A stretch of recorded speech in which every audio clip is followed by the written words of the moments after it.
I seen an article on Jaron Boots Ennis. I thought it was a good article. It was a good read. Had some interesting stuff in it, so I just thought I'd share it with you guys. You see the title, Boots Ennis, staying at 147 pounds, a foxhole to hide from real challenges.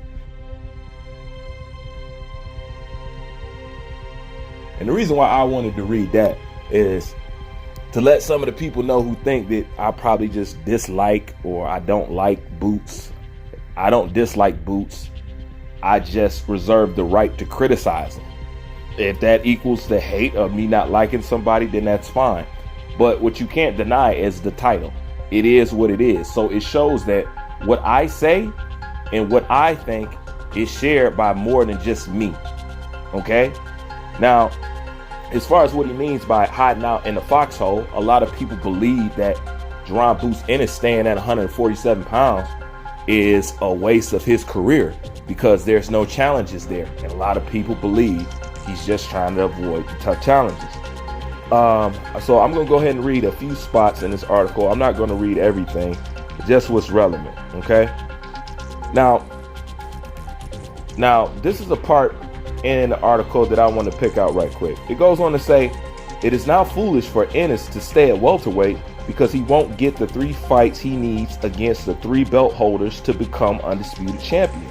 Without His Excellency Turki Al-Sheikh lending a helping hand to throw money at the WBC champion, Barrios, the WBA champions, Stanionis, and the WBO champion, Brian Norman Jr., Boots could take years to get those fights. Okay. Now, the interesting thing is I just seen an interview with Boots, and they were talking about Brian Norman, and they saying that they sent over a contract and that nobody has answered yet. Proving what this guy said in the article stands to be true. Because he's saying he's not going to get no fights like that for a long time. And Jaron Boots Ennis just came out and said that he sent over a track to Norman, but nobody responded. So once again, it's showing validity in everything that he's saying in this article right here. And this is the thing. If he can't get those fights, a lot of people would like to see Jaron Boots Ennis move up and challenge himself. That's the reason why they titled the article, hiding out in the foxhole, because everybody knows the challenges is a weight class above. Now, this is what they go to say about Jaron Boots Ennis and his team probably being paranoid to go up. He says, Boots must forget about capturing the 147-pound belts and move up to 154 to seek better opportunities. If he or his promoter is worried about his ability to thrive at 154, they can just aim low, target the easy marks on the bottom rung of the division, and wait for the guys at the top to age. Now, this guy, and you actually should read the whole article, this guy basically laid the whole thing out for him. You know what I'm saying? And it's basically saying, if you want to challenge yourself, you need to do A, B, and C. If you're not ready to take this challenge, this is the other option. You could do A, B, and C.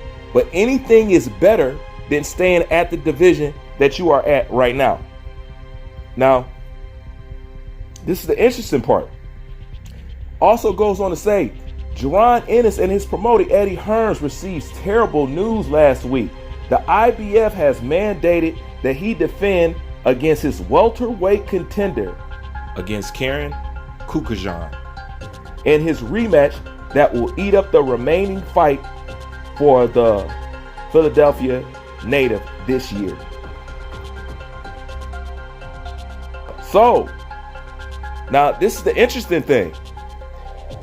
This is the first time, if he is to take this, because we know how people talk about mandatories, this will be the first time I'm actually interested in somebody that he's fighting. I would love to see Jaron Boots Ennis fight Karen again.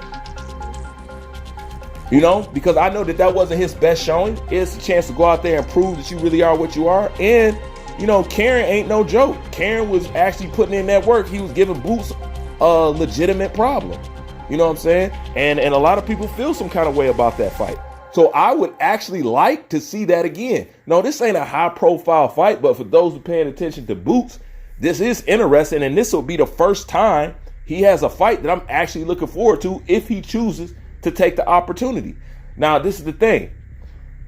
Will he take the opportunity to fight his IBF mandatory? Especially since we've been talking about mandatories from Errol Spence and mandatories from Terrence Crawford, how people need to fight their mandatory. Now we're going to see if Jaron Boots Ennis can do the same thing. But I already know what's going to happen.